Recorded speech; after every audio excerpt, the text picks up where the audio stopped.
And now for something new and different from Isaac Asimov. Hello, my name is Griff Rubin, and this is starting a sub-series of my collection about stories by Isaac Asimov, but this is a special subset of them that pertain to being read for young persons. So, he has described a very fascinating world and a very charming young boy and girl who live in this world, but who want to try living in a different world. So, it's in a tiny world far out in space. A boy and girl listen to the stories their parents tell of their home planet Earth, where, difficult as it may be to imagine, the sky is blue instead of black. The ground is covered with something green called grass, and everyone must keep his feet on one surface. Of all the things they learn about Earth, one fascinates the children most, and when, at last, they get to travel there by rocket ship, they know exactly what they're going to do. So, now, they live on a space station. They're in outer space. There's very little gravity, either none or almost none. So little, if you look at the children here in this, hold it so it will kind of, you can see that one of them, the girl is walking on this wall here.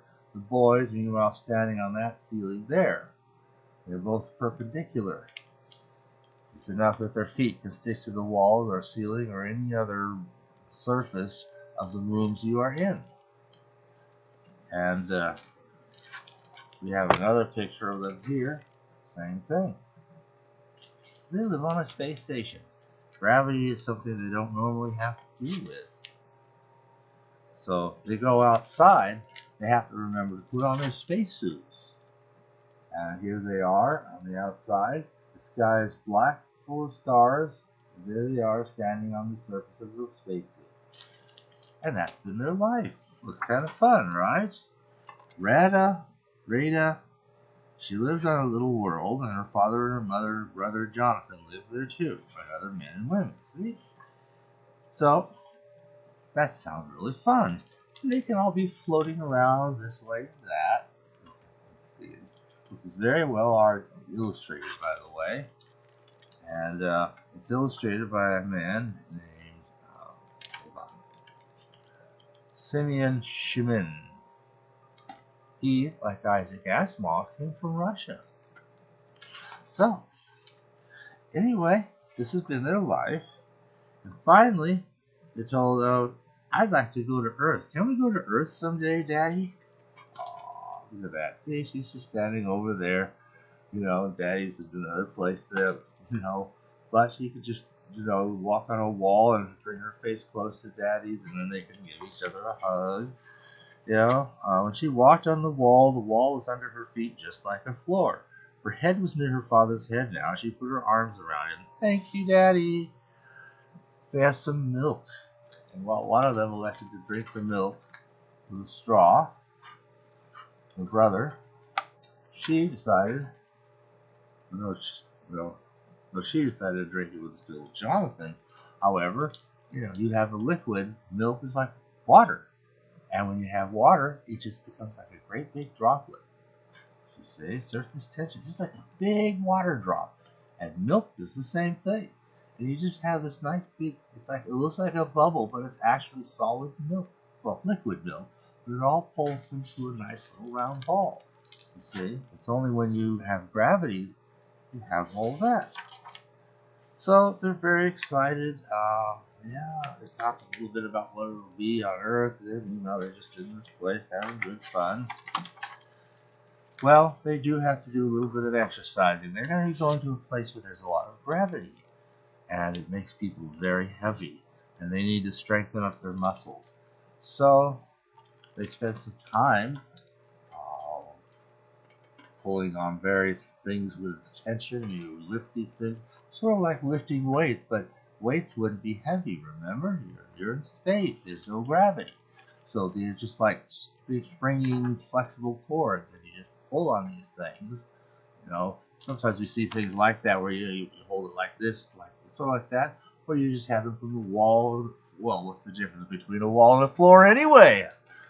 Okay, So they do some time exercising in this manner to strengthen their bodies up so they'll be ready for the gravity. And then they'll move over to the rocket ship that'll take them to Earth. Wow, okay. The spaceship came, and this is the ship that'll take us to Earth. Father was ready to go. So was their mother, and Rada and Johnny were ready first. So Rada was sorry. She'll miss her little world.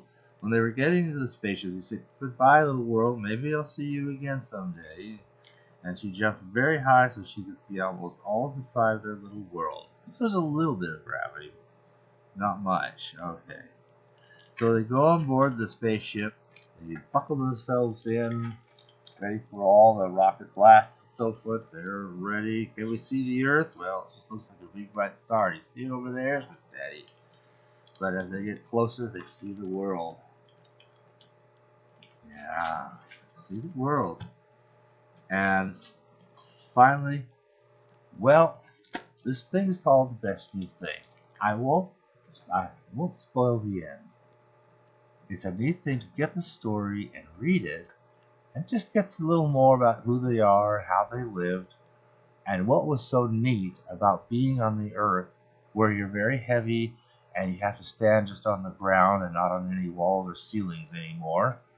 You know, but on the other hand, you can be outside without a spacesuit.